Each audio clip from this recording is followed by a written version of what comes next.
Whoever is listening, guys, welcome back. My name is Grayson Mann, and welcome to another episode of the Man with a Plan podcast.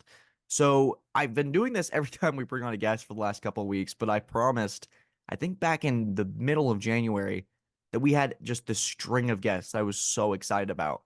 And the big reason why is the man you're seeing on your screen here today is Shea Hammond. He's a USCP men's national team striker. He's a two-time bronze medalist. He's the inaugural recipient of the Hope and Service Award. We'll get into all of this, and also the founder of CP Soccer. This story, guys, so just a little backstory for me. I've known Shea from communications classes at Clemson, and a lot of people reached out saying, if you need a guest, you need to bring on Shea Hammond, just because he's had such an impact not only in this community, but just nationally overall. And we're going to talk about all this today. Shea, welcome to the show, man. It's really an honor to have you on. It's good to be here, Grayson. I mean, I know we've always had a bunch of classes together, and thanks for hyping me up a little too much. I appreciate it. It's very nice to hear nice things, but it's always so awkward. I'm just sitting here, just oh man. But yeah, no, we've always sat on different sides of the classroom, so it's nice to be face to face, sort of. Absolutely. I think we're in a group project together, so I don't think you're going to be able to get rid of me after this episode that we film. No. We got plenty of work to do when I will be traveling, so gotta work on that too. But as I like to do with all of our guests, especially with our athletes, we like to start from the beginning. And I think your journey, it's unique in the way of the initial diagnosis, Shea. And based on my understanding, it wasn't initially discovered right at birth. Correct me if I'm wrong, you suffered a stroke at utero in the right side of your brain. And I think it was until you were 6 years old that they eventually diagnosed you with cerebral palsy. But what was that process like, from what you can recount and what your parents have told you? What was that initial diagnosis like in that start of your journey? Yeah, so great question. And it is funny when you say, oh, we take it all the way back to the start, but my start was quite literally when I was born. So I had a stroke when I was in utero. For those of you who don't know, that's when I was still in my mom's uterus. And it was on the right side of my brain, which the right side of your brain controls the left side of your body. So for me, my entire left side of my body was partially paralyzed, and they didn't know that when I was born. I was born because I was the fourth of five. I was the fourth of five kids. So I have a lot of siblings. So my parents didn't really pay any mind to me developing just a little differently as I grew up. I was a little bit slow to walk. I was a little bit slow to crawl. I didn't really move too much growing up. And when I did start to walk and move, I had really poor balance and things like that. But my parents just passed it off as, oh, he's just grown up a little weird. And when I was about 6 years old, that's when the differences were really starting to show. So my mom, she's the one who really noticed it because she was with me all the time. She said, we got to go see an orthopedist. So we went to the orthopedist because I could not pull my left foot up to 90 degrees. Imagine my hands and my feet. I could pull my right foot up to 90 degrees, but my left foot would just stay pointed, toe pointed. I would toe walk and all that. So my mom noticed this every single day and eventually went to the orthopedist. And the orthopedist passed it off as if I just had tight calves and tight muscles. So no, just stretch him out a little more, maybe do some yoga, he'll be fine. And but as soon as my mom mentioned that also my hand goes against my body when I run and I don't run with my left arm, that's when the orthopedist said, oh, you need to see a neurologist. And obviously that struck a lot of fear in my parents' hearts, as it would anyone, to find out that, oh, wait, there's something neurologically that might be wrong. So anyway, we go to the neurologist, same thing, same symptoms, all that. And he says we need to get an MRI. So we get the MRI in my brain. Mind you, I'm 6 years old, so I really have no idea what's going on. The only doctor's offices that I knew was that I would get flu shots and things like that, and when I had a sore throat. So I'm in all these offices doing all these tests, walking up and down these hallways, not really knowing what was going on. Didn't really make a lot of sense to me. But eventually I'm in the MRI scanner and terrified because it's a really loud, massive machine. I remember I had to get an IV drip in my hand and was knocked out. They'd put me to sleep for it. And so I get the MRI in my brain. Results come back. There was a dead spot in the right side of my brain, cerebral palsy. And that was the moment up until the diagnosis. Wow. And so I'd love to ask you quick, how does that process? So you go from the diagnosis there. What was the next steps for you? I know we were talking about your physical therapy journey, but was there that initial solution of we need to get some PT started, or was it kind of what was that initial conversation like? Great question. So the initial conversation typically, and this was the same for me, is when you're diagnosed with cerebral palsy, all the options are outlined for you, and the doctor will recommend XYZ. So for me, it was all the traditional things were told. He won't be active beyond the age of 12. He will not be able to play competitive sports past this age. He will struggle to run and walk past this age. And just really outlining this is what my life will look like.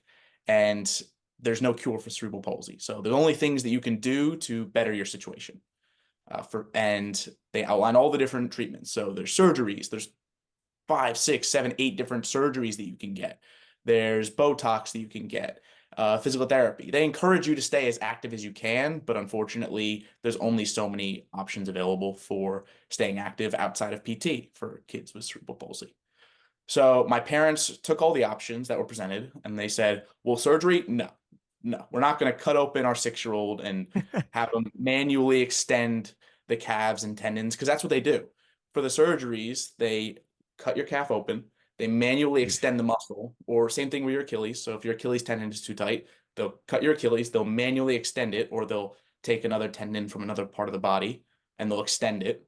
And then they'll stitch you back up and say, all right, there you go. You have a longer calf now. So you don't, so you actually have some more range of motion. They do the same thing with hamstrings. They do it all with the legs. Same thing for people that are affected in the arms. They do surgeries to help with the wrists and all that. So my parents said, absolutely not. We are not doing surgery. But physical therapy, that we can do because my dad has had numerous ankle breaks, numerous foot breaks. My mom has been through physical therapy for a number of things. So we knew some good physical therapists where I grew up in New Jersey. And so that was the plan. Just throw me into physical therapy at 6 years old, where I was the youngest at the office by, I don't know, 30 years, aside from the assistant PTs and maybe a couple high school athletes every once in a while. It was always me, the 6-year-old kid, getting there and running around for a little bit, hopping on the bike, hopping on the elliptical, and going to physical therapy 3, 4 times a week sometimes. We'd go after school. We'd sometimes go before school because, like I said, my dad, he had a lot of ankle issues. So the only time he could get PT was in the morning. So I would just go with him and do extra PT in the morning. And then I would go to PT for myself after school and just constantly doing physical therapy from the age of 6 onwards. And yeah, they did not want surgery, but eventually we did get Botox. So we did Botox every 6 months or so for a number of years. And what the Botox does, it acts as a lubricant, I want to say, for your muscles. So think of it as, remember I talked about my feet and how I couldn't bring my left foot up. So what the Botox does is it relaxes the calf muscles, it loosens the calf muscles. So then once you get that, then you can start to stretch and work your way up and get sort of what I like to call a new baseline. So as you stretch your calf more and you stretch your muscles more, you get new baseline of flexibility. So I'm not just stuck in the same spot and it becomes a little bit easier. And unfortunately, the Botox wears off. So you have to stick with it with the physical therapy. And then every once in a while, you get it again to help loosen it up more and gain more flexibility. So it's a constant process of Botox, physical therapy to help it loosen up. Oh, physical therapy also to maintain the strength because the Botox weakens the muscles. And it's just all these different things piled in and trying to figure out to get the best version of myself possible by the end of the day. Yeah, and So something that you no, I love it. I love to hear about it. And this is all about you, man. And something that stuck out to me within that answer was the youngest, and that's a theme we'll certainly carry throughout this podcast. But I'd love to start with your start playing soccer and that journey with there because you talked about how your dad's a soccer coach, long time experience. So it's assumed naturally that hey, maybe gonna want to try this down the road at some point. So what was that initial process like? And then we'll get into the this discovery of the U.S. national men's soccer team. But what was that initial experience like with soccer, and just how have you fallen in love with the sport at such a young age? yeah, so my dad's originally from England, and obviously over there it's a big soccer football culture. Excuse me if I call it football. I know down here in South Carolina, football is football, and I love it. But to me, it's football. I always hear soccer first. And he's been a soccer coach for 30 plus years now. And when I was born, he was the town soccer coach. Everybody knew who he was in the northern part of New Jersey. If you played soccer around my town, most of the time you were coached at some point by my dad, whether it was a youth clinic or whatever else. So when his son was born, everyone went, oh yeah, he's gonna be a soccer player. And as soon as I could walk, a ball was put at my feet, and I was playing as best I could. But as I talked about, I fell over a lot. I had really poor balance due to my CP and all that, and I really struggled to play. But I loved it because it was something that I could do with my dad. I could go play with my dad all the time, and he would be coaching me and he would be teaching me. And I remember being so ecstatic when I would tell him, "Hey, I did 5 juggles in a row for the first time today," and all these different things. I played soccer because of my dad. And as I grew up with physical therapy, with cerebral palsy, soccer became another form of physical therapy. Because remember, I always said the doctors encourage you to stay active and find by any means possible, stay active, stay active, stay active. That's one of my biggest pieces of advice to kids with CP is find a way to stay active aside from just physical therapy because you want to have fun with it, right? I was 6 years old or 8 years old or 9 years old in a PT office doing exercises. That's not fun for a kid. It's not fun for a kid to go to an office that smells funny and do leg lifts and stretches and this and this and this. It's not fun. It's not engaging. And my PTs did an amazing job of trying to make it fun, of trying to make it engaging for me. I still remember balance fights where I would balance on a Bosu ball and have lightsaber fights with a big foam roller with Oh, that's my awesome. PT. If I was good, then we would finish the PT session with that. So we tried to make it fun. But going back to soccer, I could find joy in playing soccer. I could really find joy in kicking a soccer ball and achieving something, and especially because I was around my dad. But unfortunately, what's the case for a lot of kids with CP, or almost every kid with CP in the United States and the world, is around 8, 9, 10, 11, as it gets more competitive, I couldn't keep up. And it's the same story you hear all across America is kids with disabilities just couldn't keep up with the able-bodied kids. And it was difficult. It was difficult. I was cut from all the teams. My dad was no longer going to be my coach until he made the decision that he was going to start his own soccer club. So he started his own soccer club in 2008, 2009, I want to say, right as I was getting into the competitive age. And that was called SDFC, Sports Domain Football Club, or Soccer Domain Football Club. And he created, for my age group, he created 3 teams. And typically you don't have 3 teams per age group, but for my age group, we had 3 teams. And I was on the lowest team, the C team, actually called the Tigers because I've been a Tiger fan How about that? even since I was a kid. Even since I grew up loving tigers. My first stuffed animal was a tiger.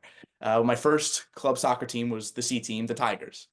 And even then, I only played maybe 5 minutes a game. My dad said, listen, I'm going to give you a place where you can train. I'm going to give you a place where you can play, but everything else you have to earn because he would give me every opportunity, but he wouldn't hand me the success on a silver platter. That stuff I had to earn. And really, it taught me a lot about how life was going to be. And I'm so, so glad that my parents didn't give me an inch. They really didn't. They gave me every opportunity available, but they did not give me anything extra or an inch. And I had to earn all that myself. So it taught me at a young age that I had to work harder than everyone else just to catch up. And I had to work 3 times as hard if I wanted to be better. And I developed a very competitive mindset growing up, thinking, all right, if I'm starting a few steps behind, I want to get a few steps in front. And so I continued playing soccer through the club. And as I got older, just working my way up from the C team to actually playing for the C team to eventually making the B team, which we kept the Tigers. We got rid of the 3rd team and just had 2. So it was Tigers and another team. And kept working up, kept working up, kept working up until I was starting for the B team and eventually making the A team as a guest player every once in a while and eventually making the A team as I got older and really matured with doing physical therapy, with doing soccer, with doing everything once I started working out in the gym on my own, just evolving as a soccer player. And this is till about 13, I would say. Is there a moment in that time you just mentioned where you're working up from C team to all the way up to A team? Was there a moment maybe on the field or maybe in practice where you just felt like, oh yeah, like something's clicked here. Like I'm really within your game, I guess. That's a great question. That's a great question. I couldn't tell you a particular moment. I could tell you a season. Okay. I could tell you a season. My biggest issue growing up was that my two biggest issues were my balance and my speed. Because with my left leg being as weak as it was due to my cerebral palsy, I wasn't fast. I wasn't flexible enough to have a good stride. I wasn't fast. And on top of that, I'd fall over a lot. My dad would stick me up front as a striker for the sole reason of if I was in the box, I'd fall over and I'd win a penalty. So that's how I became a striker, was because I could win a penalty. Not because I could run faster than everyone else, but because I could win a penalty. But because I wasn't faster than everyone else, I had to find ways to contribute to the team on the field. I had to get better at learning runs. I had to get better at positioning. I had to get better at timing. All the little things that you learn a lot later on in your soccer career, I had to learn at a young age so that way I could find a way into teams. And actually, it wasn't until I want to say I was going into sixth grade. Yeah, I was going into sixth grade when I tore my meniscus in my right knee. My Wow. good knee.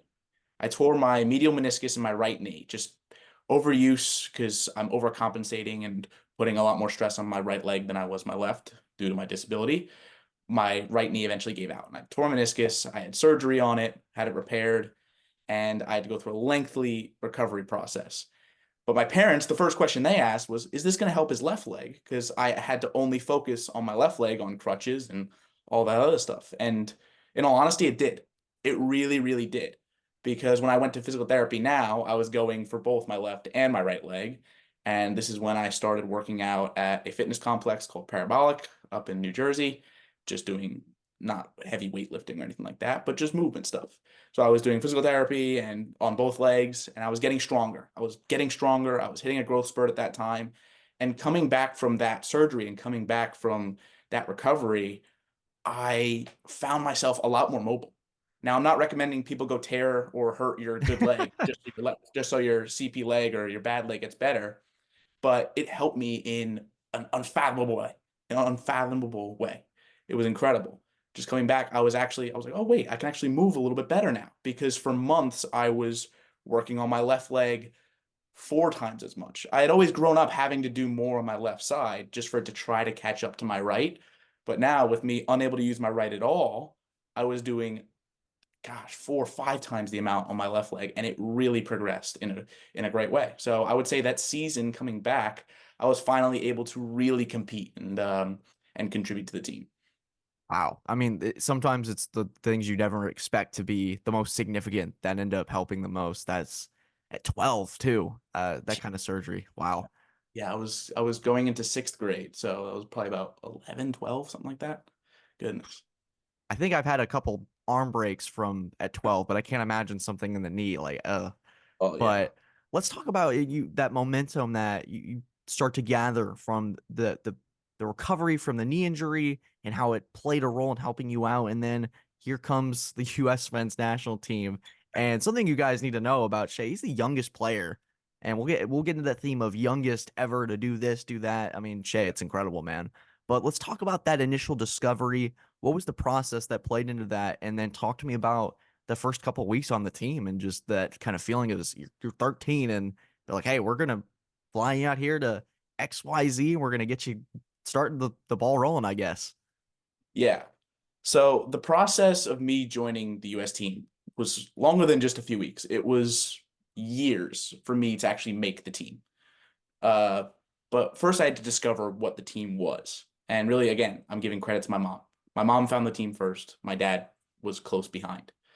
But my mom saw an article in the BBC that the US Paralympic soccer team qualified for the Rio Paralympic Games. That was the article title.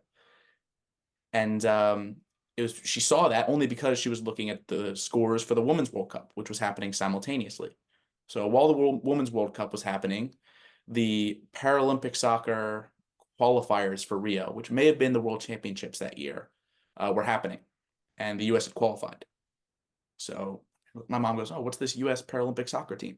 Looks it up, says stroke, cerebral palsy, or traumatic brain injury. I qualified. And they came to me. I remember I was sitting on the couch and they said, Shay, have you ever heard of this? And Ash, have you heard of this? My dad's name is Ash. And Meg, have you heard of this? And we looked into it and I qualified. And from then on, they just did research. How do you find out about this? How do you join? Is this possible? How good are they? What is this? What is this? And for a few weeks over the summer, my mom and dad did a bunch of research. And once they found out it was legit, because you never know what it could be. They'd never heard of Paralympic sports, or they had, but they hadn't really thought about it for me. I had grown up doing able-bodied sports and everything. My dad reached out to my current head coach, Stuart Sharp, and said, "Hey, listen, I have a kid. He's 13 years old and he has cerebral palsy, left-sided hemiplegia. It affects his balance, it affects his passing, it affects XYZ. What's the deal? Does he have a pathway to try out at some point when he's older, or how does it work?" And my head coach emailed back and said, "Hey, great to hear from you. Film a video doing these different things. So film a video of him doing passing from 10 yards. Film a video of him doing some agility work. Film a video of him doing some long balls, some controls, some things like that." So I went to preseason soccer camp for my club team, SDFC. I was 13. And over the summer, my teammates all helped me out, and we filmed a video of me doing all these different skills. Me passing a ball 10 yards with some teammates, doing a couple long balls, doing a couple controls out of the air, just showcasing a little bit of skills, because that's how the identification process worked. It kind of still does with that. And then we sent the video to the coach. And a few weeks later, I got an invite to my first training camp, which was in Carson, California in October, November of 2015. And that training camp was one of the biggest ever. It was a big identification camp for us, for the US, to find players going into the Rio Paralympic Games for 2016, to try and find any players that could make the team for the 2016 roster. And I went, and I was the youngest there by 4 or 5 years, something like that. Oh, I think the next youngest was 18, 19 or something like that. And I'm there, and I hadn't puberty yet. So I'm just a kid. And I walk in, and some of the older players that are all in their 20s and 30s are kind of looking around going, who's this kid? Why is there a kid here? And I'm there, and I'm just trying to showcase what I can do with a soccer ball. But as I'm showcasing what I can do, I'm learning so much about my own body and about everything with cerebral palsy, because I hadn't met someone else with cerebral palsy before until this camp. And I'm seeing how people are using their CP foot or their CP legs to do different things. I'm thinking, wow, I never thought about that. I never thought about using my leg that way. I never thought about doing that. And I was just a sponge. I asked people for advice. I tried to learn as much as I could, and I did learn a ton. But it turns out training for the US national team and training to try to make the team again causes a lot of stress on my body. So at the camp, I actually fractured my L5 vertebrae in my back. wow. And I finished the camp out with a fracture in my L5. It was not fun. And I went back home and got it checked out, got an MRI again. And they're like, "Yeah, no, you have a stress fracture in L5." So that was cool. And I had to go through another recovery process. And at the same time, I had a fracture in my foot that I had to deal with, which was due to my CP, just because of the way that I walk. I was putting excess pressure on a bone in my foot that also fractured. So as I go back from camp, I came back with a motivation that, hey, I want to make it back here. But first I got to recover. So I spent the age of 14 recovering a lot, coming back from back injury and all that.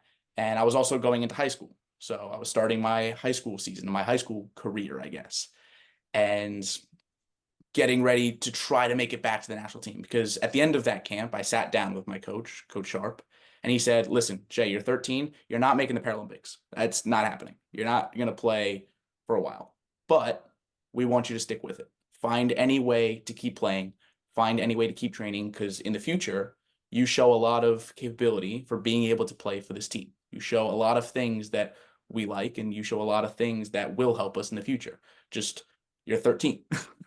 You can't compete physically with the demands of men. It's just not how it works." So hearing that, I went back home and I continued training and rehabbing and recovering. And once I recovered from my back injury, I was ready for high school season as a freshman. And I trained with the varsity. I played a few games with the JV, but 3 games into the season, I get a bad tackle from behind and I tear everything in my right knee again, except my ACL. So I tear my meniscus again. I tear my LCL, PCL, ton of all the tendons, and except not my patella tendon, but I blow out my knee. because a really bad hyperextension. So back to square one again, back to more rehab again, right? And this happened 10 days before I was going to go back to my next U.S. national team camp. So I was 10 days out from going back to another camp, and I blow out my knee. So that was nice. That was really cool. I still remember that day as if it was yesterday, because that was a real bummer moment for me. But again, it gave me a chance to grow. It gave me a chance to reflect, and just rehabbing all the way through the next months and months and months. And I got cleared on March 25th. And on March 25th, I flew out. This was March 25th, was it 2017? 2017. March 25th, 2017, I was cleared. March 25th, 2017, I flew out to Florida for my second ever national team camp. I was 15 years old. I just turned 15 years old. So there was almost a 2-year gap between camps. And there was a fractured back, there was a blown out knee, a fractured foot, all in the time between of me trying to make it back just to a camp, by the way, not to a tournament. The camps are just training camps where they're all tryouts. Camps are always tryouts. And I make it back to camp. I'm still the youngest there, or one of the youngest there. And I get smoked, right? I'm still the youngest there. I'm coming off a knee injury. I'm coming off a ton of injuries, and I didn't play my best. It wasn't my best, but I knew I had a lot to go. I was cleared the day I flew out. So I kept that in mind, and I did enough to get invited back in the future. Not consecutive camps, but a few months later, I got invited to another camp, which was in Chicago in June. And that was a selection camp for the upcoming trip to Chile, which was for a couple friendly games. And my goal between March and June was to show as much progress as I can. So that way I can say, hey, listen, coach, in March, I was coming off a torn knee. By June, I'm way, way better. And I felt I accomplished that. I came in and played much, much better in June. And I made the roster for the travel team for some friendly games in Chile. So when I got that email, or when I got told that, I still have the pictures of how excited I was, because I was 15 going on my first international trip with the U.S. national team to play in 2 games against Chile in South America. It was unbelievable. So we fly to South America, and again, I'm the youngest one on the team there. I'm trying to learn as much as I can, but I'm also having to be a little more mature for my age. I can't sit there and be a 15-year-old kid. I couldn't sit in these camps and in these meetings and at these training sessions. And I couldn't be a 15-year-old kid who's snotty and annoying and no one wants to be around and all that. I had to wise up a little bit. Sure, there were times where I was definitely a little young and talked about the current Marvel movie a little too much, whatever was going on at the time. But I still really wanted to show that I belong. That was my goal for those camps at that moment in time in my career, was to show that I belong. Show that I belong on the team, show that I belong within the team, show that I belong to make the next camp, show that I belong to make the next travel team. And I worked my butt off in Chile. We played the first game. I didn't play in that game.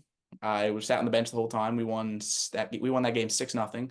Chile was not the strongest side at the time. And going into the second game, I said, please, just let me play, like, just for a little bit. Please, I just want to play a little bit. We beat them 6-0. I can play in the next game, hopefully. And we go to the next game, and it's on it was just some field in the middle of nowhere, Chile. We got changed in some horse stable stalls of some sorts. I'm not trying to knock the country, but that's just where we were. And it was just the environment we were in. And we're warming up, and we had to use car lights to warm because the lights weren't working to light the field until kickoff. And when they were finally working, then we lit the field for kickoff. And I didn't start, and I'm just sitting on the bench, just please give me a chance, please give me a chance, please give me a chance. And eventually our strength and conditioning coach says, Shea, go warm up. And I warm up for about 45 minutes of the game, the last 45 minutes of the game. And towards the end of the game, one of the Chile players gets hurt. And my coach goes, oh, we can make a sub. So they subbed me on for the last, for added time. They meant to sub me on earlier. They just didn't. My coach actually apologized to me after the game and said, hey, we're going to give you a little more time. But I got maybe 90 seconds, 2 minutes. It felt like 1 second because I'm on. Oh my God. I took a throw in, I played a pass, and they blew the whistle, and that was it.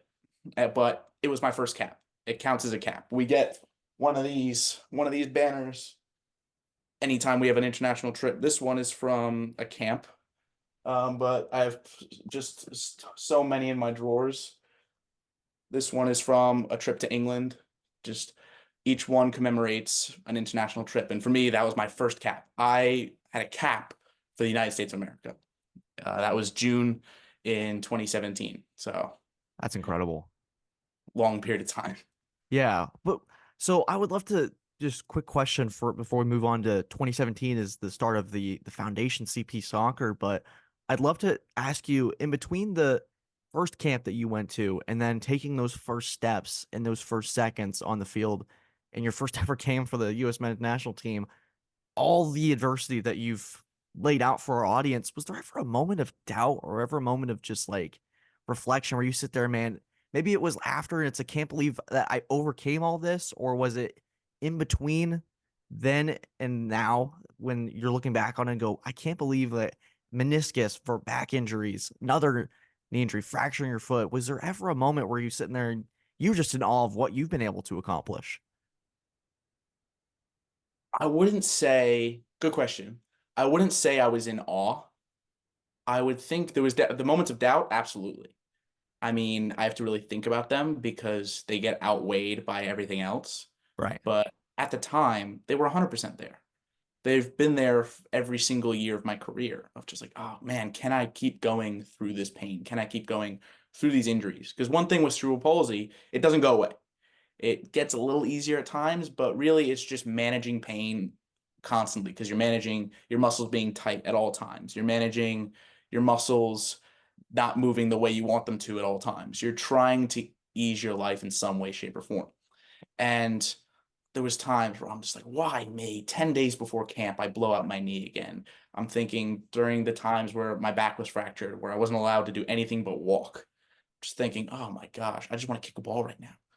And just the amount of time, it was probably about a year and a half worth of rehab because it was 8 months for the back and another 6 months for the for the knee and all that. So just constant times where I'm just like, again, really, I'm 15 and I have all these different things that are wrong.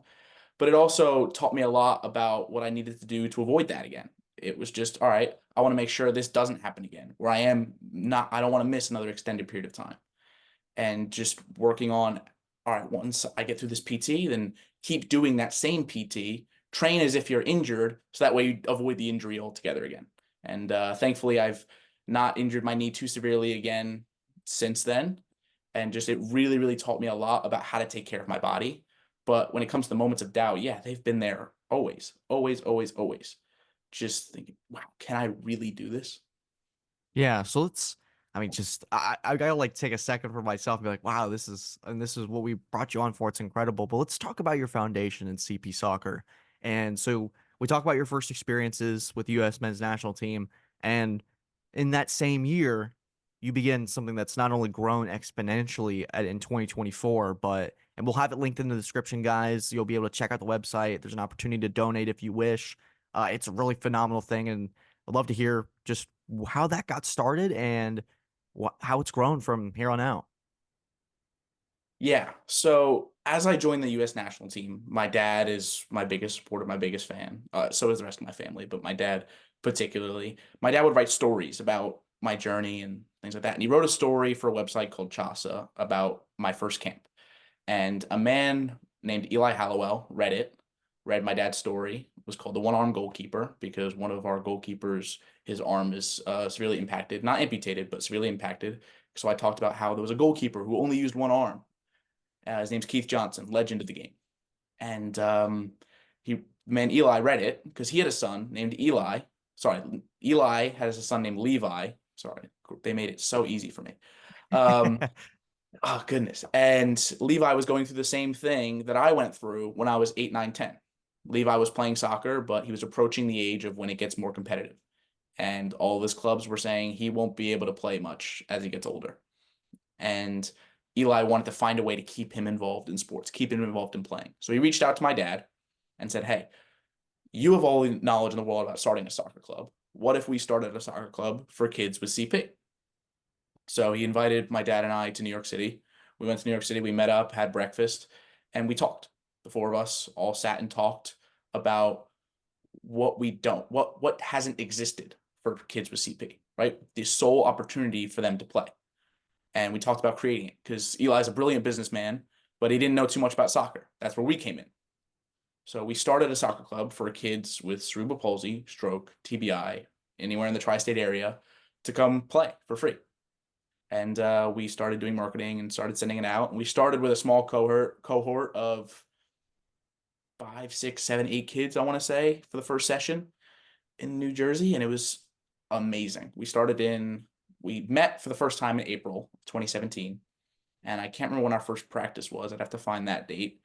But we just had our first practice in New Jersey. And then we had a second practice. And then we had a third practice, and a fourth, and a fifth, and a sixth. And we kept holding these practices in New Jersey for these kids in the tri-state area. And as more people found out about it, more people came from even farther away. We had people coming from Connecticut, driving 2 hours every weekend just to come for the practice because of how valuable it was for their child to be able to continue playing soccer and for their child to be around other kids that have cerebral palsy that also want to play soccer. And some kids didn't even like the soccer part. They just wanted to be around other kids with CP. We still see that today. We started building a community. And I want to say it was the next year or later on in that year, we had another family come from Maryland. They drove 4 hours just for the one practice because their son has cerebral palsy, plays soccer, same story, starting to get weeded out of his teens. And it's becoming frustrating. It's becoming unfortunate. And they came for the practice, loved it, but they said, hey, listen, we can't drive 4 hours every weekend. So why don't we start a location in Maryland? Why not? Let's do it. Yeah. So we started another location in Maryland. We raised more funding. We did a lot of fundraising and all that. And we started a location in Maryland. And then we had people reach out from Texas saying, hey, listen, we can't fly from Texas to Jersey every weekend or Texas to Maryland every weekend for a practice. Can we start a location in Texas? And little by little, over the years, we've started having people reach out, trying to start new locations. And now we're up to 14 locations all around the country. And one of our goals is to have a CP soccer location in every city in America, not just every state in America, every city in America, or major city in America for sure. And so that way every kid can have an option to play. And that's a goal for many, many years in the future. But we've seen how quickly we can grow over a number of years, especially when we have such dedicated families and such dedicated individuals. So what for you is your role within the organization currently? You're currently a student here at Clemson. You got your responsibilities here with just not academically, but then you have your role with the U.S. Soccer team. So what is your role? Let's just say a day to day, or maybe it's a weekly type of thing that you check in on. But what is your role currently here when you're at school and at Clemson? Great question. Great question. And my role started off as more of a figurehead, obviously, because I was 15. I mean, I didn't know any of the business behind starting a nonprofit. But I was involved in practices and I was an assistant coach when I first started. And I've been coaching for years and years and years. But my current role within Cerebral CP Soccer is I'm the head coach of our summer camp. So I run all of our programming over the summer.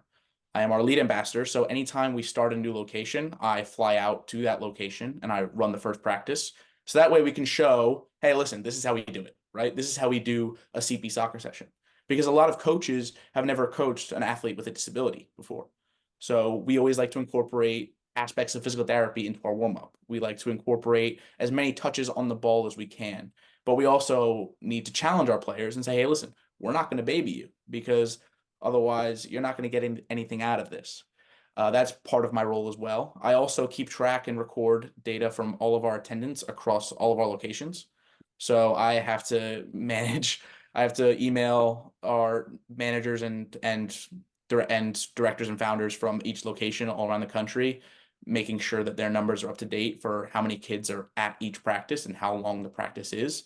I'm collecting that data for both research purposes in the future, but also for our grant writing to say, hey, listen, we provided 4,000 plus kid hours to players all across the country in the United States all throughout 2023.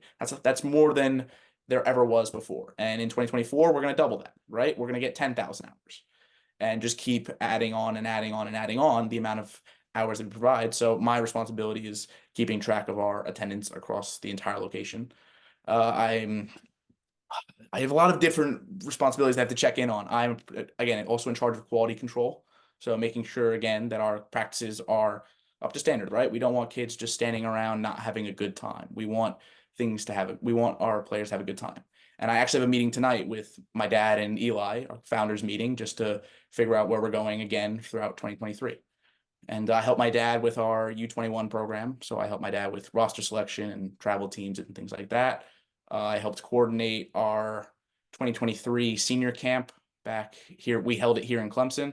So I just have a wide variety of responsibilities. I don't have a set title, I would say, aside from co-founder.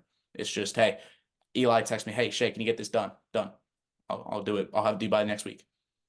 Is there a story or a moment within this foundation that you've experienced that you could maybe share with the audience that's the most memorable for you that just embodies what this foundation's all about? Loaded question, I know, but No, I know. You're good. Um, I would say the weeks of camp over the summer. I can't go too deep into the specifics just because some of them are classified, right? But my favorite moment of camp is we have what we call our circle moment, where during the week we have a sit down. Now our camp is big enough, and our camp is our summer sleepaway camp that we hold in Lake George every year.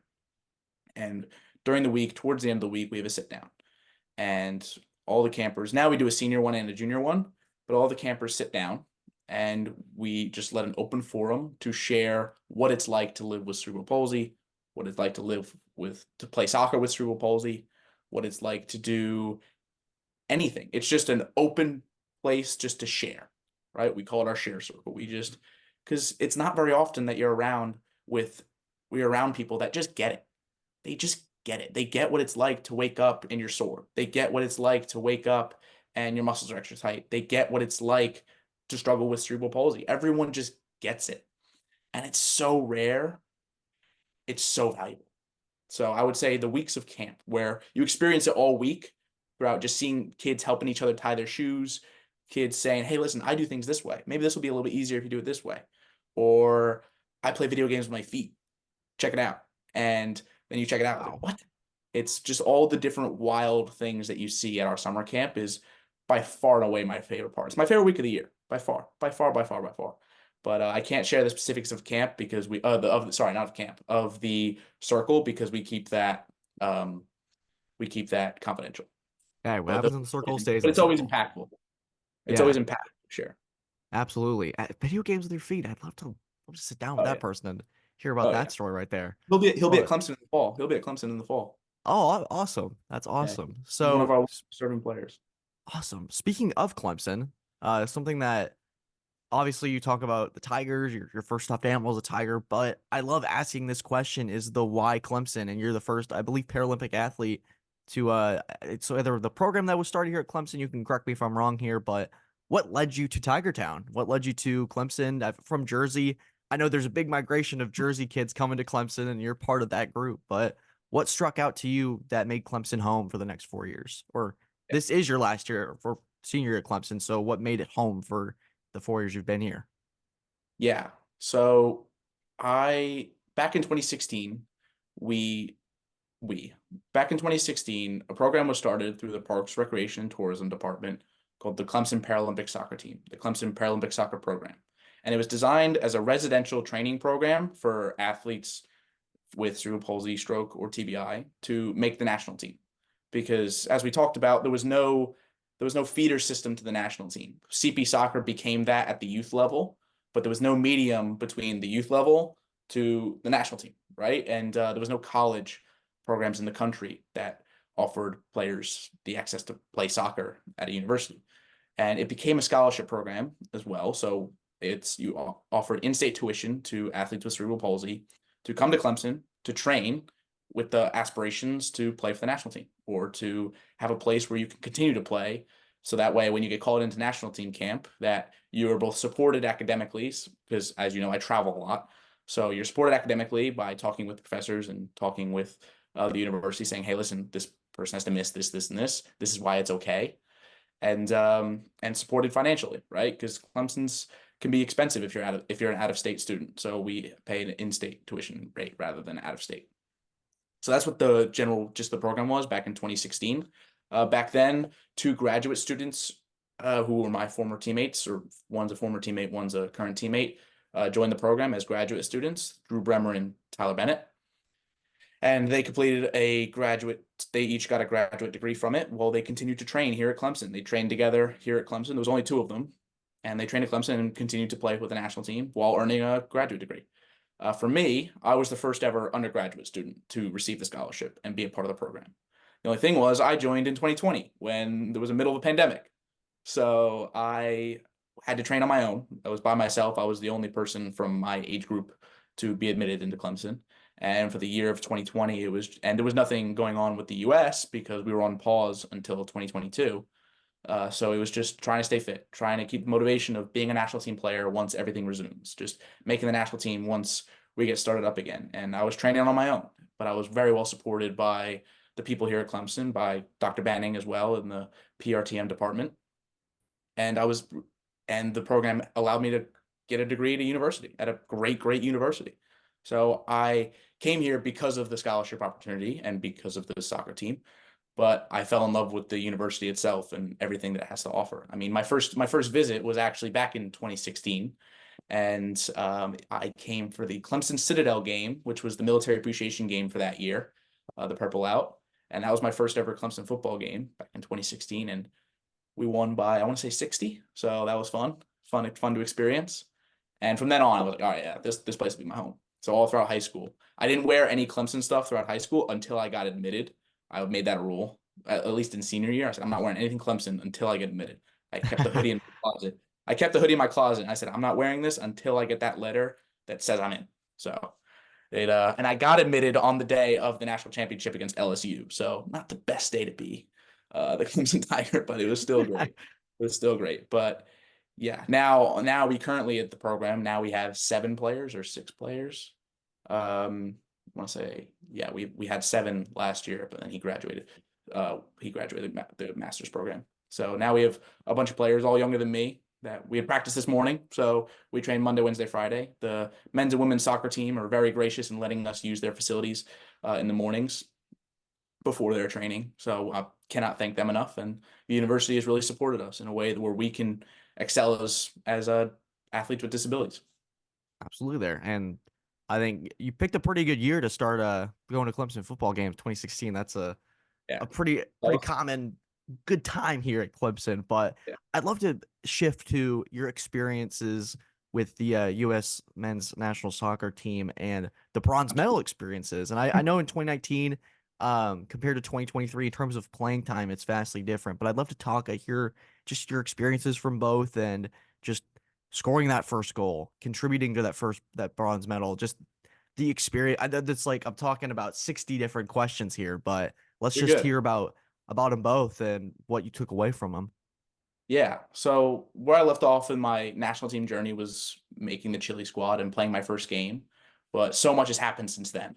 I made my first tournament squad when I was 16. That was the Copa Americas, where we also got a bronze medal, but that one's back home in Jersey somewhere. That was my first ever tournament. And I played 30 minutes. Scored a hat trick in that game against Ecuador, which was awesome. Oh wow. Again, I was the youngest in the entire squad for that tournament, the Copa America. And again, every single time I went away, I was hungry to keep going back. And that was 2018. So 2018 was the first year I started making camps consistently. I talked about how one of my goals growing up was just to make the next camp, make the next camp, make the next camp. So that way there wasn't as big a gap in between when the coach was seeing me and I could show that I belong with the older players. And it wasn't until I was 16 did I really start to show and mature and show, hey, listen, I can keep up. I can contribute something to the team. And I made my first squad when I was 16. Then into 2019, I was 17, getting older, getting a little more mature physically, getting more mature as a player, not just too frantic. And we had 2 tournaments that year, the World Cup and the Pan American Games. And my goal was to obviously make both and just really showing, hey, listen, I can contribute something to this team. I deserve to go to these tournaments and not just play 30 minutes, but be a contributing player. And I was still the youngest one in the squad. So I went to all the camps leading up to it. And my coach actually called me when I was in the gym to let me know that I had made the World Cup squad. And he called me and said, "Hey, I'm calling everyone who didn't make the squad to let them know so I can let them down easy. But I'm calling you to let you know you did make the squad." So Oh, that's a little bit of a roller coaster there yeah. from my head coach. He's a funny guy for sure. So I was very happy then. So I made the World Cup squad, and subsequently I made the Pan American Games squad. At that World Cup, we finished sixth overall, and then in the Pan American Games that fall, we won bronze. This is my first bronze medal from the Pan American Games back in 2019. But again, I was still 17 at the time, so I was the youngest for both squads, and by a number of years. And I contributed. I scored goals. I scored 5 goals at the World Cup, but I was only getting second half appearances, or I was playing against the weaker teams. I wasn't contributing the way I wanted to, except in the quarterfinal. I was able to play against England. We ended up losing, but I played the last 15 minutes against England, and I got us a goal back in our loss. And that was the first time I played in a meaningful game, if that makes sense. I played in a game where I was being trusted with something great, and that meant a lot to me in my progression.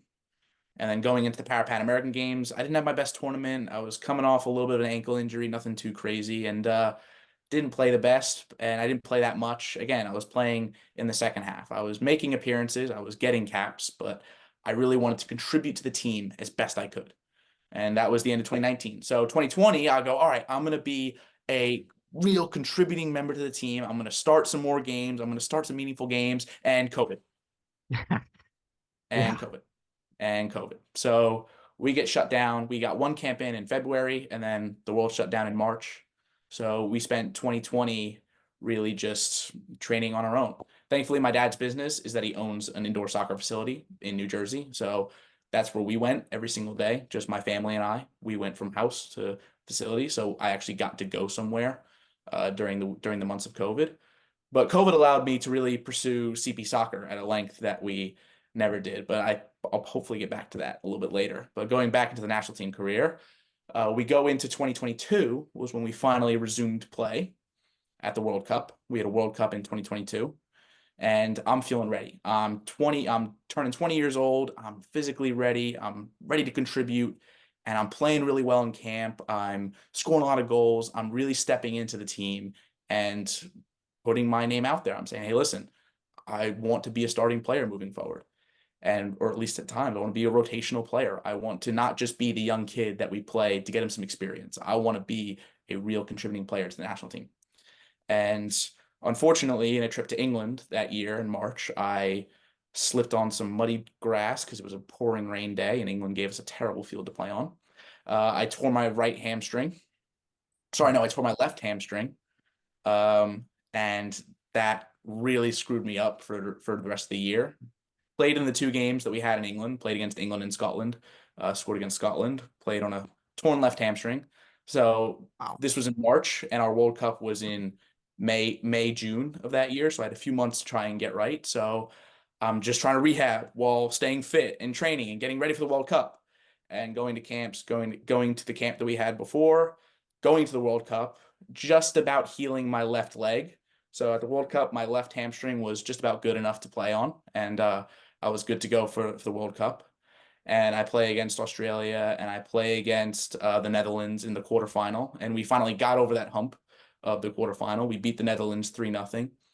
Came on and got an assist in that game. So I was, again, very proud. That was one of my proudest moments on the team at that moment because, again, I was contributing in a way that I never had before. And as a team, we had gotten past the quarterfinal, which we had never done before, ever. We had never gotten past the quarterfinals. And we were going up in the semifinals against the number 1 team in the world, Ukraine, the best team in the world by far. They are unbelievable.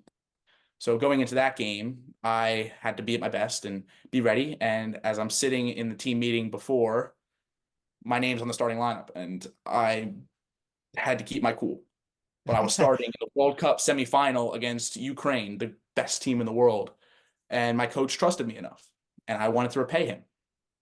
So we're playing in the game. We go down 1-0 early because, again, they're a really, really good team. They'll pick you apart. Just pass, goal. Just unbelievable.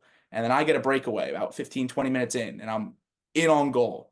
Something I'll score 9 times out of 10. Just ready to go. And as I wind back to shoot, my right hamstring tears. Wow. my right hamstring tears, not my left one that I tore earlier. My right one tears. So because I had been putting so much stress on my right leg, because my left hamstring was torn over the past few months, that my leg was just getting weaker and weaker and weaker and weaker. But the muscle was just deteriorating, and it just snapped at the worst possible moment, right as I go to score to equalize the game. And yeah, that was tough. That was tough. Got subbed out of the game. We lost that game. Then we lost the bronze medal at the World Cup. It was tough. It was tough. And getting over that torn hamstring over the next 6, 8 months was a lot, because I would rather break my leg than tear my hamstring again, because at least you know when your bone is healed. With muscles, it's you gotta test it, test it, test it. And it was mentally one of the hardest injuries that I've ever had to deal with, because I was right there. I was right at that moment where I was contributing and making a name in the team for myself and helping the team in some way. And it gets snatched away like that. So again, 2023 comes around, and it's just, we know we have the Pan American Games, and we finished bronze. We finished with a bronze medal last time. We wanted a gold. We wanted to better our position, and I wanted to contribute. I wanted to really make a name, not make a name for myself, but really help the team in any way I could, and help the team more, because I knew that I could. So throughout the year, it's training, it's being in camp, it's training on my own, getting up early, doing whatever I needed to do to be ready going into the tournament. And throughout the year, it was missing school, it was obligations, it was this, it was sacrifices here, left, right, and center. Just listen, oh, no, sorry, I got Pan Ams in a few weeks. No, sorry, I got Pan Ams in a few months, or got to be ready for this. Oh, I got to travel here for this. And we go to Chile, and I'm feeling good going into the tournament, and just ready to play. It's the most ready I'd ever been for a tournament, was going into Chile. And we're playing there. We're playing really well. We beat Chile in the opener. I got one of the goals in the opener. We beat Chile in the hosts. So there was thousands of people in the crowd. We beat them in the opener, which was fantastic. And then we played against, but then we had the two toughest teams at the tournament back to back. We had Argentina, and then we had Brazil. Two soccer powerhouses, just absolutely brilliant teams. And we are dominating Argentina. If you look at the score, if you look at the stat sheet, prior to the red card, because we got a red card in the first half, unjustly, always unjust. We were dominating them. We were having the ball. We were getting balls in the box. We were gonna score. It was only a matter of time. And then with 5 minutes before halftime, we get an awful red card by a referee who really should not have been the center referee, but he was. And if you don't know, for Paralympic soccer, para 7-a-side soccer, or CP football, however you know it, it's 7v7. So it's not 11v11. And 7v6 is a lot different than 11v10. Yeah. So losing a man. So imagine being on a power play in hockey for 45 minutes. Just tough. The rest of the game, we went from being just down their throat to having to defend, because they had the extra man the entire time. And it was really tough. It was tough. And we ended up losing that game 2-1. And even only losing 2-1 down a man for over half the game was a very impressive feat by us. But we knew then that we had to beat Brazil to have a chance at the gold medal match. And we played Brazil the next day. And that we had suspensions going into the game because of the red card. Unfortunately, we had a couple illnesses and a couple injuries going into the Brazil game. And we only had 7 fit players for the game. So we had next to no subs. So going into Brazil, same thing. Soccer powerhouse. They're the only team ranked above us in the world at the tournament. And we had to play a perfect game, and we needed Brazil to not play a perfect game for us to win it. And unfortunately, we played a near perfect game. Brazil played a perfect game, and we ended up losing 2-0, which relatively ended our gold medal hopes, which was very, very unfortunate. But we knew we had to finish strong, because our mentality is still, all right, we're not going to just pack it up and go home. We had to finish the tournament with as many wins as possible. So our next game was against Venezuela. And we knew we had to beat Venezuela for a chance at the bronze medal match, because we still had to play Venezuela and Canada. And we went to the Venezuela match, and Venezuela is a hard team. I mean, just tough team to play against, because they just sat back the entire game. And it's just, they were a brick wall in front of goal. So We were hounding them, hounding them, hounding them, and we just could not find the breakthrough. It was just one of those games where the ball would not fall. And thankfully, I was able to get a deflection off a shot and scored in with a few minutes left. And we ended up beating Venezuela 1-0 to shore up our spot, pretty much shore up our spot in the bronze medal match. And we knew we had to beat Canada to lock that spot in, and went into the Canada game, beat them, and we are into the bronze medal match against Venezuela, which, spoiler alert, we won. So yeah, I was able to get 2 goals in that game. Definitely my proudest game, one of my proudest games for the team, but because again, I was able to show that I belong. I was able to contribute, and I was very, very proud of that from an individual standpoint. As a team, we know we didn't accomplish our goals for the tournament, but as an individual, I felt that I made some really good progress within the team and what I can contribute to the team. So I was very proud of myself, and know that next time that we're only going to go up, right? We're only going to raise the standard. We're only going to raise the bar. Quite a full circle moment too, starting in Chile and then back in the World Cup in 2023, is you have that climb and you personally having some of your finest moments for the national team there. And just I think you mentioned something earlier that you wanted to get back to, and the word that stuck out with me when you're initially talking about being this young kid on the national team, but being able to have something in common with a fellow teammate, a fellow player, and the word that stuck to me that you pointed out was community. And I think in a time when your foundation and the world stops and you can't meet up for these camps, you can't have these personal connections, these personal moments, is that community is stronger than ever. And so Yeah. I'd love to hear about that experiences. How did CP soccer adapt to the COVID world? Because I know you talked about it in your TED talk. We'll link that as well. And we got a lot to link with you, Shea. You got a lot Yeah. going. Sorry, I know I talk a lot. I always say I can talk the ears off an elephant, but I appreciate you allowing me to walk through the story Oh, of my yeah. career. But yeah, no, back in 2020, what I was talking about was the world shut down, as we all know, and most people were stuck inside. But what people don't realize is that, again, with cerebral palsy, you have to stay active in some way, and physical therapy offices were closed. So soccer practices were canceled, and everything was shut down. So kids with disabilities had nowhere to get the workouts in that they needed. And so my dad and I came up with the idea that we would just hold virtual sessions, right? Everyone was going on Zoom for school. Why couldn't we do it for soccer?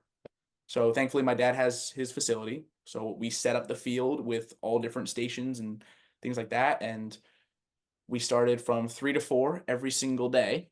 We would log on. My dad would hold the iPad and he would film me and I would demonstrate what we were doing. My dad would be on the screen commentating, picking out kids' names all across the country. We had kids from California, kids from St. Louis, kids from um, Kentucky, kids from up north. I believe we had some from Minnesota, Florida, just all corners of the country logging on every single day. We did it for 11 weeks straight, every single day, Monday to Friday. We called it our broadcast, and I would do just little skills that they could do on their own in their backyards, in their garages, in their house. If it was raining, they could go inside and do it in their living rooms.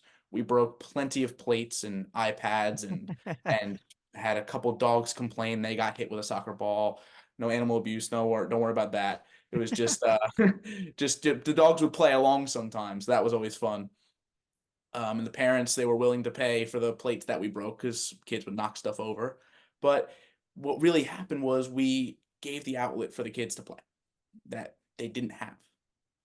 And it became accessible to everyone. We had kids in places where there were no CP soccer locations, and they could join us. And they did. They did. Every single day. I mean, some kids joined us quite literally every single day, missing only for maybe a doctor's appointment. And we held 2 big events. We held 2 global days as well. The first one, we were able to get, I want to say, 6 continents or something like that. And Wow. we had, I want to say, over 30 countries represented. And we offered it to everyone around the world. And we had kids from Ireland join every single day. We had kids from all parts of the world joining us just to play soccer every single day. And it was the simplest things, simple toe touches, simple passes, find a wall. We had our bucket challenge. It was find a bucket, anyone in your house, because we had to. Not everyone had cones, not everyone had ladders or a goal or anything like that. So we said, whatever you hit, that's your target. Whatever you hit, that's your goal. If you hit If you hit the wall, that's your goal. You score a goal. If you hit the garbage can, that's your goal. If you hit your mom, that's a goal, right? It's just whatever you can find, that's your target. And with our bucket challenge, everyone has a laundry basket or a garbage can or anything that they could use to try and bounce a ball, kick it, and land it in. And we did that every single day. It was bucket challenge time, about halfway through. And it was amazing. It was amazing. Every single day we logged on. I got my soccer ball. I demonstrated. We did similar things every day. We changed it up.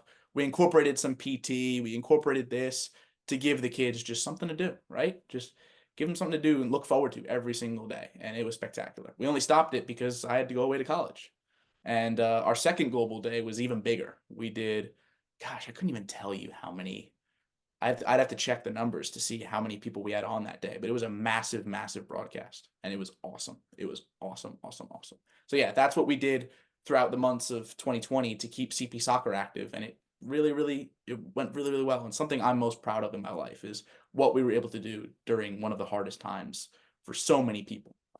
That first day, Shea, when you log into that broadcast and you have the thing that so many people are trying to learn, and I remember my first Zoom call in high school, and I can't imagine the teacher having to teach 26 checked out seniors who had already gotten accepted into college and all that. So having for you to not manage checked out kids, but it's a strange new world essentially is what it was. And how this podcast essentially is recording on Zoom right now is because I was like, hey, you can record on Zoom, it's easy.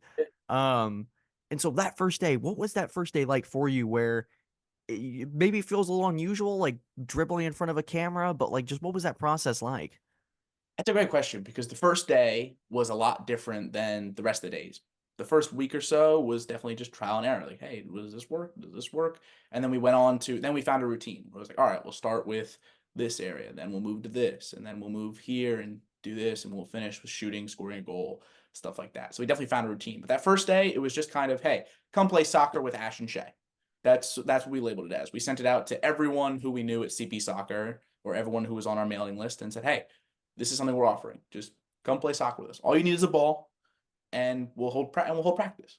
And it was very similar to what we ended up continuing with, but yeah, it was a learning curve. But it went really, really well because my dad and I are a very good pair, and because he would commentate, so he would hold the iPad, so he could see everyone, and he would just make sure the camera was able to see me and my feet, so that they could all just see us. We did the spotlights that way. We would talk. He pressed that mute all button however many times just to keep everyone quiet. But the thing is, the kids were active. So imagine they would set the laptop up or the phone up or whatever they were watching the Zoom on. We would say, all right, everyone come back in. Shea, show us what we're gonna do next. Toe taps. Everyone looks in. Right, he's doing that. That's what I need to do. And then they leave. They go back and then they go do it. And then my dad would commentate, say, Anna Lee in Kentucky doing fantastic. Will in California doing amazing. Andy in South Carolina, great job. Just my dad would keep talking because he's been a coach forever. He knows what he's doing. And I would do it along with them. And so they could feel that they were working out with me. And it would be my workout for the day. It was tough. It was tough. Sometimes we say, all right, how many can you get in the next minute? Shea's going to try and beat you. Or you're going to try and beat Shea. Shea got 100. Did you get 100? Oh, you got 3 million? Yeah, right. Just all the different communicating back and forth as if they were with us in person. And it was truly, truly special. And the first day it went smoothly because we knew what we were trying to do. And from then on, it was just fine tuning. How can we make this better and more streamlined? How much better of a soccer player do you feel like that experience made you? Not only you're having to teach, but having to do it in a different way. And as you said, it was a workout for you, and you're able to get that consistent training in. How much of a better player do you think you became because of that? That's a good question. That's a really good question. The sessions for me were not the hardest. So when you think about it from a physically demanding standpoint, it's not going to be as if I'm doing my own workout on my own. But I did everything that I do on my own on the Zooms. So the kids were doing my workouts just at a slower rate or anything like that. But it taught me a lot about coaching more and how to teach and how to demonstrate and how to explain things and how to do it so you can streamline things. So as a player, oh gosh, it definitely kept me active. it wasn't the most applicable thing, but it's more so just the holistic way it made me better, just more attentive, more. I wanted to check in, see if they were really matching what I was doing, seeing if I was able to demonstrate it well enough. So I would say that is how it could have improved me as a player, but it was more so, it was more for the kids. It was more for having them feel, because they were working out with me, make sure that the kids could feel that they were working out with me side by side. Wow, it's unbelievable just how that foundation, that community continues to play. And even to this day, it's such a, we all will remember those months where it was Oh yeah. the Zoom, you lived through Zoom pretty much. Yeah. And I think that makes impact. Shea, before we wrap up today, is there any advice or any lasting thoughts that you want to give to our audience? Just maybe where they can find you, where they can find the foundation. Just some final parting words before we wrap up today. It's been phenomenal to just listen and learn about your story. I appreciate it. Well, I appreciate the platform. Well, I most active on my Instagram, Shea_Hammond. I post a little bit on TikTok as well, Shea Hammond, and obviously you can watch my TED Talk if you want a more streamlined version of my career up till 2022. And but more so about the advice side of things, it's just I'll leave it with what my dad tells me all the time is, and you can take it however you want, is you're never as good as you think you are, and you're never as bad as you think you are. So take in the way that no matter where you are in life, it's never as bad as you might think it is, and it can always get better. And however good things are going, all that stuff, make sure you keep your both feet on the ground. Make sure you keep yourself a little bit humble, keep yourself steady, because there's always something you can chase more, right? I've played internationally at some of the highest levels ever, but I still want to try to better that, right? I still want to try to provide more to the kids of the next generation. For me, it's like I've worked with kids all across the country. Cool. I still want to work with kids all across the world. So just know that, find that happy medium. That's what I would say. My dad tells me that all the time. Absolutely. Guys, this was our podcast interview with Shea Hammond. And I think if you stuck around to the complete end of this, I know it's a little bit longer than I our know I usual talked a lot. I'm podcast. sorry. No, I mean, it's great. The longer the better, so we can learn that story. But guys, thank you as always for tuning in. Subscribe for more. We've had our Super Bowl breakdown. We have our podcast interviews with Ronan Hannafin and Ian Shelton from last week. So comment down below what your impressions were of this interview, and go check out Shea's Foundation, his Instagram. Let us know that I sent you, the Man with the Plan podcast sent you. And guys, thank you as always for tuning in. Have a great day and take care.